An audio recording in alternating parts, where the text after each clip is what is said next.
મારું નામ સોલંકી મુકેશભાઈ છે. મારું ગામ બાદરપુરા છે. અત્યારે મારી વાઈફ સરપંચ છે અને રાધનપુર તાલુકા પંચાયતના એસોસિએશન પ્રમુખ છે સરપંચના અત્યારે. અને દરેક સરપંચો અમને રજૂઆત કરે છે કે રાધનપુરના એમએલએ લવિંગજી સાહેબ કોઈ ગ્રાન્ટ આપતા નથી અને ગામડામાં અત્યારે ખાસ વિકાસની જરૂર છે.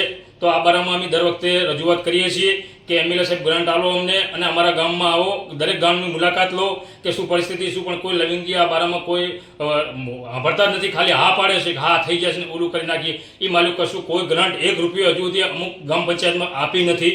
વારંવાર રજૂઆત કરીએ છીએ પણ એમના માણસો અમુક માન્યતા હોય એમને ઢગલો ગ્રાન્ટો આપી દે છે. અમુક ગામમાં ખાસ જરૂર છે, કોઈ રસ્તાની છે, કોઈ પાણીની છે, એ ગામ અત્યારે એમને જ છે.